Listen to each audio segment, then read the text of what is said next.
So one of the things as a support player that I'm considering here is Valking a little bit early. Like, you Valk kind of late and the fight's already over. Like, this is a spot where I think you could Valk, maybe. And your more Sombra's 68. She's gaining it, though, so she could get EMP. Your Sig is 95 on ult, which is important. Like, if you could get the Sig ult up here early and ult first, then you have a good chance in this fight. Or at least a better chance than what happens, because now, like, this is fine. Your target priority has been pretty decent here, but this is the moment I want to talk about. They supercharge your and they blade. So they ulted first, which is kind of what you need to do on defense. It is what you need to do on defense. But now you Valk, and Valk isn't going to save you from this. These guys are just dead. And I would think you should recognize that and just not, like, blow the Valk here. Like, if he wastes his dash on you and then you can Valk to leave him stranded with the blade, then that is a fine play because you've completely shut down the blade with your Valk. Like, he tries to go for you, Valk can get away. But in this comp, your team does not run from the blade well. Like, you have Sig. Right now, your Baby D.Va, she can't run. Your Symmetra has no chance of running except for TP. And these characters are dead. Like, I would recognize that. This Valk cannot save them. So you're gonna Valk and lose anyways. But my point is, if you Valk early here, like before they supercharge, like maybe here, like right here, just Valk. This Tracer's pressuring you, your team. Everyone's kind of full. You have Baby D.Va, you can just Valk and then damage boosts. And then I think you have a good chance that by the time they decide to use this Charger, because the Sombra, you're just attack right now. And when they go to Charger here, which is in a couple seconds, you would have had Sig ult. And you might even have a chance to get EMP to help counter, like, you're building your ults bank better by Valking early. But this late Valk does not win you the fight. Heroes never die. Now you're running. As you should run. I am optimized. This is, like, going back in here is only giving you the chance to get Your support poked has at and arrived. killed by an Asher. Like, just stay out. Like, don't fly back like that. Peak performance levels. I cast this forth. Don't stop now. The payload I'm can taking stop. care of I must get it moving. Here, you're beaming the tanks a lot. Like, sure, you're damage boosting, but, like, this sim needs it more. Right here, your beam should be in the sim here. You're playing a good, this is a good tip that I don't think enough Mercies look at. Is, like, you're stretching the beam well here. Like, look how safe you are. Almost unsafe because of this angle, and this soldier could look at you. But this pillar right here, or even this spot right here, like another step back, you could still keep the beam on these characters. Because the beam's longer than it feels like. Like, you can stretch this beam a bunch and be in super safe spots. Like, you could be healing, damage boosting these characters on this corner from, like, back here. Which is what you're doing, which is good. I would say either be on this pillar here safe, or on this wall safe. In the middle, a little bad, but it's still a good idea here to be, like, using the max range of this beam to be in a safer spot than on top of these guys. Because this guy, he does it. Look, he helixes this spot. And if you're too close here, you could get hit by the spam. And it's just, avoiding spam is important. Like, as support, you don't want to get hit by things your teammates, that are intended for teammates. I like this floating, too, a bit. Like, you're floating off the edge so that anything on top will not hit you. You need a doctor? And this guy's also. And you're on the sim. This is good. Like, this is a moment where I don't know what you're thinking, but what I'm thinking is that you just got a good Sig ult, potentially, and the follow-up will be dependent on what the damage the sim adds. And here she has more on her. There's a +2 on this what the sim is doing. This is really good teamwork moment. You, the Mora, and the Sombra are all fighting the same thing, which is good. But because you have the Mora +1, I would stay damage boosting, because you will just get that kill a lot faster.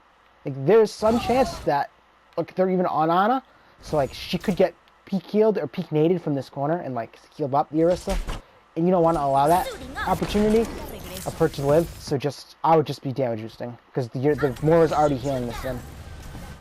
And here you're doing a good job not doing what you did before. Where's your POV? I just blind? Okay.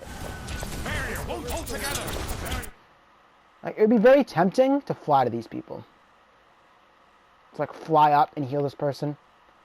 To fly up and help the Sim and then end up over here again. But like, you don't yet. Like, it's good to stay away. Like, you're staying back and a little defensive. Peak performance levels.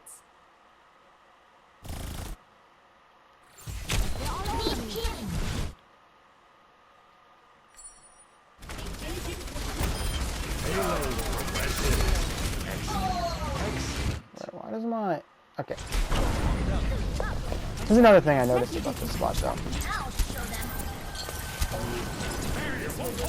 So you can't heal her, so you don't. Look at the pulse bomb comes in, you don't really notice the Tracer. So while your position is fine, look how close. If she had aim, she could one-clip you. Because you didn't notice the pulse bomb, you didn't hear the blinking. She's just gonna get out when she maybe shouldn't. And she recalls there. We make a great team.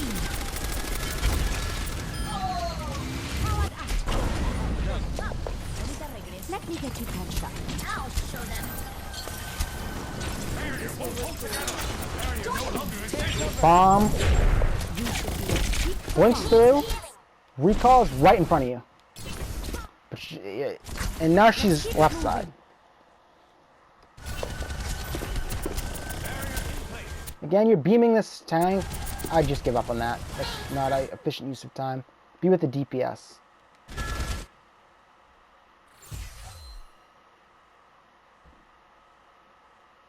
You needed a doctor? Oh, and now look, your Sim's even dying to this Tracer. Oh, where is she? Like, she was just fighting this Tracer. I noticed it, but I forgot to comment on it.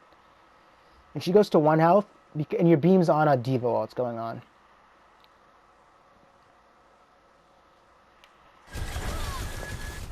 And she needs heals now, and you're not looking at her, because you're tunnel visioning a tank. She's gonna heal herself up, but the Tracer can easily finish that kill. Wait, what is this? This is a YOLO play from the Ana. What the heck? You're low. You fly to a risky spot, being that low. Like, when your health is not full, I would not. It's more safe because your Mora's here, so maybe this is fine. I actually think it's okay. Because you could get cold. So, like, getting to the Mora is safe. And that you get this Sim late, but, like, I think you should just be on her this whole fight. Is the consistent theme I'm seeing, is, like, she wouldn't have gotten low to the Tracer, probably would have killed her. She would have killed the Orisa super efficiently a second time. This Orisa's just getting owned by your Sim. Doesn't know how to play against it.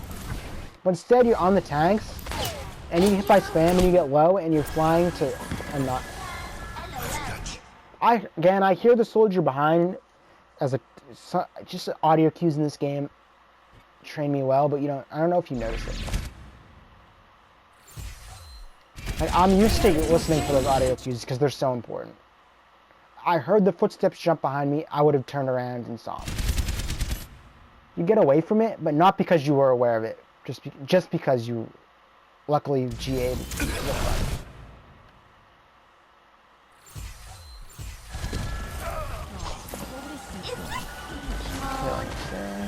Alright, this Sig does not need the beam anymore. Give up on it. You've beamed him long enough and healed him. Get on the Sim now. If she needs your help.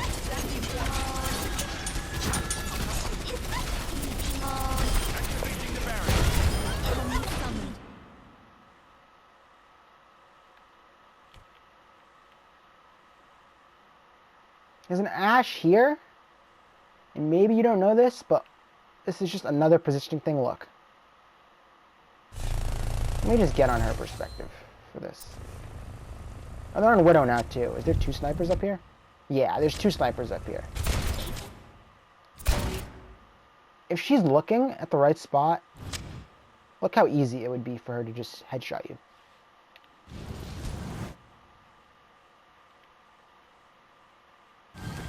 Look at the this is such an open. It feels safe because it's in the back of your team, right? You feel like you're behind your team, in your backline you're safe, but when they have double sniper, being exposed to the angles like this is not good. Like, until the cart gets around this corner, it is super safe from you to be healing these characters from here, like in this stairwell.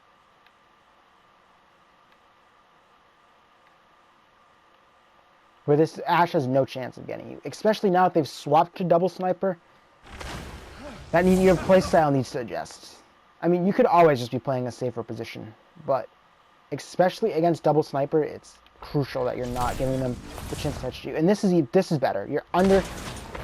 Considering you know now that this Ashe is on high ground, you're in a spot where she has no chance of headshotting you. Oh, this Widow's looking though. But, look.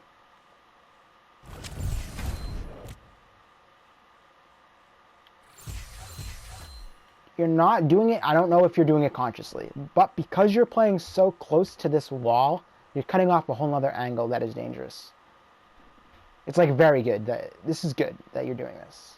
Whether consciously or subconsciously. This is good. And you're healing the system here, which is fine. Good play. Who's getting messed up by Tracer?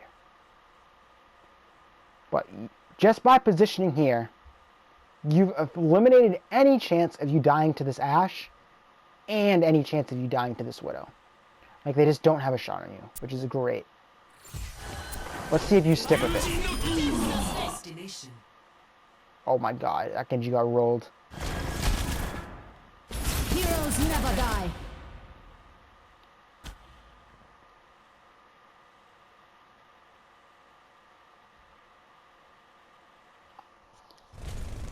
I didn't even realize.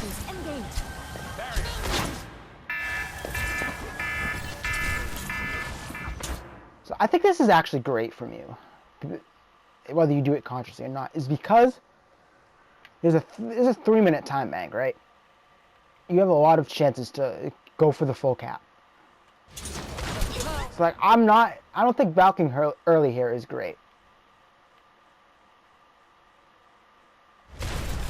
Like, it could be if they just don't have any response to it, but they have a blade, they have a nano, they have tracer bomb. But now look, this is why it's good. Look, the blade gets shut down and they bomb. And now you're like one-upping them with the Valk. Like, you're like, alright, we killed your blade. And now I'm Valking in response, which is good. Like, you're getting a big AoE heal on these targets. Like, your carts, you just like say, like, the cart was not very livable for a minute. Like, your teammates might have died on cart, but you Valked them. The mistake, however, is you broke the rule from before of coming up here. If this Widow was looking this angle like she was before, then your pathway of flying from like here to here would have given her a great shot. In this Ashe, if she is not tunneling cart, which is like, she shouldn't, right? Like, she's never going to kill this D.Va. She's never going to kill this Sig. She'd have to hit a crazy, like a comeback 4 headshots in a row or something to get those kills. And even your Valking, it wouldn't happen. But she could kill you easily with just 2 headshots or headshot body shot. And you kind of came out, you went up higher, which is good. Like, being up here would not be, it's pretty bad because it's Widow, but could be an option. But I think you could have stayed in this cubby and Valked from here, and still, the beam would reach still. But you're still playing that super safe. Like, if you're here, like, just imagine playing this corner with the Valk, but you're still beaming cart. You would, like, there's 0% chance of you dying here. Here, there is some chance. And I would even say a good chance against a good player of you dying if you flew in front of an Ashe like this. Apagando las luces. Walío Riddick.